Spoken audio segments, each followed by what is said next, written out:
नमस्कार, मैं हूं विजय और स्वागत है आपका सियासत नगरी में। प्रधानमंत्री नरेंद्र मोदी ने हाल ही में भारतीय उद्यमी निखिल कामत के podcast show People by WTF में हिस्सा लिया, जो भारतीय राजनीति और वैश्विक कूटनीति के दृष्टिकोण से एक महत्वपूर्ण कदम माना जा रहा है। यह पीएम मोदी का पहला पॉडकास्ट था और इसके ट्रेलर को सोशल मीडिया प्लेटफॉर्म X पर जारी किया गया, जिसने राजनीतिक हलकों में हलचल मचा दी है।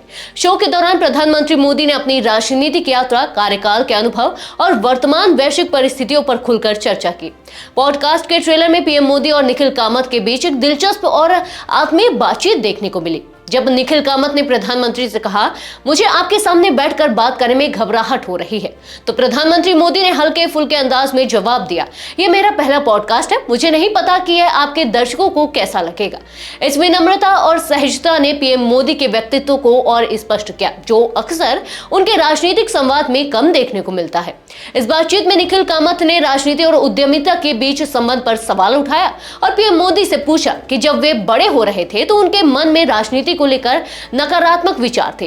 इस बातचीत में निखिल कामत ने राजनीति और उद्यमिता के बीच संबंध पर सवाल उठाया और पीएम मोदी से पूछा कि जब वे बड़े हो रहे थे तो उनके मन में राजनीति को लेकर नकारात्मक विचार थे। इस पर पीएम मोदी ने जवाब दिया, अगर आप अब भी अपनी पुरानी बातों पर विश्वास करते तो आज हम यह बातचीत नहीं कर रहे होते। यह कथन प्रधानमंत्री मोदी की राजनीति में निरंतर बदलाव और विकास की ओर बढ़ने की मानसिकता को दर्शाता है। उनका यह जवाब यह भी बताता है कि वे अपनी राय में लचीलापन रखते हुए समय के साथ अपने दृष्टिकोण में बदलाव करने को तैयार हैं। प्रधानमंत्री मोदी ने राजनीति में युवाओं की भूमिका पर भी विचार साझा किए। उनका कहना था कि वह नेताओं को राजनीति में किसी व्यक्तिगत महत्वाकांक्षा के बजाय एक मिशन के तहत आना चाहिए। यह बयान उन युवाओं के लिए एक दिशा निर्देश है जो आज के समय में राजनीति को एक साधन के रूप में देखने की बजाय एक उद्देश्य मानते हैं। वैश्विक राजनीति और युद्ध की स्थिति पर पीएम मोदी ने अपनी स्थिति स्पष्ट करते हुए कहा, हमने हमेशा कहा है कि हम तटस्थ नहीं है बल्कि शांति के पक्षधर हैं। यह बयान भारतीय विदेश नीति को लेकर प्रधानमंत्री मोदी की स्पष्टता और सख्त रुख को दर्शाता है। उनके इस बयान से यह साफ होता है कि भारत के लिए शांति और सौहार्द हमेशा सर्वोच्च प्राथमिकता रहे हैं और यह स्थिति भविष्य में भारत के कूटनीतिक दृष्टिकोण को प्रभावित कर सकती है। पॉडकास्ट में पीएम मोदी ने अपनी राजनीतिक यात्रा के पहले और दूसरे कार्यकाल के अनुभवों पर भी चर्चा की। उन्होंने बताया कि पहले कार्यकाल में दिल्ली को समझने की कोशिश कर रहे थे और अब दूसरे कार्यकाल में यह समझ बेहतर हो गई है। यह बयान प्रधानमंत्री के राजनीतिक परिपक्वता और उनके नेतृत्व के विकास को दर्शाता है।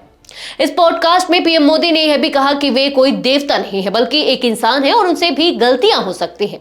यह बयान उनकी मानवता और लोकतांत्रिक मूल्यों की ओर एक संकेत है, जिसमें यह माना जाता है कि कोई भी व्यक्ति आलोचना से परे नहीं होता। कुल मिलाकर प्रधानमंत्री नरेंद्र मोदी का यह पॉडकास्ट इंटरव्यू भारतीय राजनीति के लिए एक महत्वपूर्ण संदेश लेकर आया है।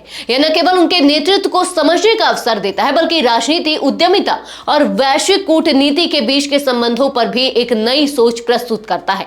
इस बातचीत से यह साफ हुआ कि प्रधानमंत्री मोदी अपनी राजनीति को केवल सत्ता में बने रहने के साधन के रूप में नहीं देखते बल्कि इसे राष्ट्र निर्माण की प्रक्रिया के रूप में मानते हैं। आज के लिए बस इतना ही। ऐसी और राजनीतिक खबरों के लिए बने रहिए सियासत नगरी के साथ। तब तक के लिए धन्यवाद।